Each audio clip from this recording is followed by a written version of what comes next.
તો હાલો મિત્રો, આ છે કામરેજ ટોલ નાકું અને અહીંયા પહેલા ટોલ ફ્રી હતું, પણ હાલ અત્યારે સરકારે ટોલ તો આપણે GJ5 અને GJ19 નો ચાલુ કર્યો છે, પણ જે વધારો પણ આવ્યો છે એ પણ 120 રૂપિયા કારના. એટલે જે આજુબાજુમાં જે પીપોદરા ફેક્ટરીઓ છે ત્યાં જવા આવવા માટે રોજિંદા જવાનું થતું હોય એ લોકોને તો બહુ જ પરેશાની થાય છે.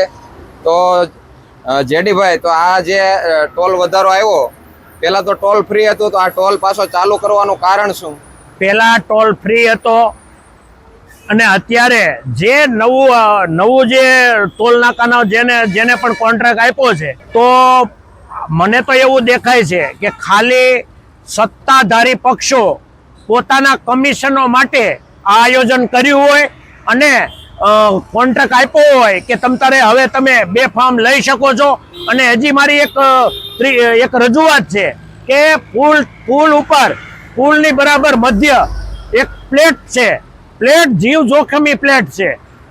લગભગ એક જ વર્ષ થયું, 1.5 વર્ષ, પરંતુ આ સત્તાધીશોને એ દેખાતું નથી. અહીંયાથી લગભગ સુરતના ટોટલ ધારાસભ્યો અહીંયાથી નીકળે છે, પરંતુ પ્રફુલભાઈ પાનસેરિયા આ વિસ્તારના ધારાસભ્ય છે અને શિક્ષણ મંત્રી છે.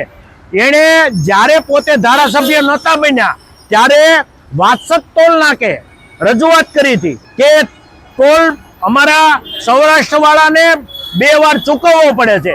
તો મારે તમને એક પ્રફુલભાઈ પાનસેરિયાને સીધો સવાલ છે કે તમે ખાલી રાજકારણ કરવા માટે ત્યાં લેટર લખો છો?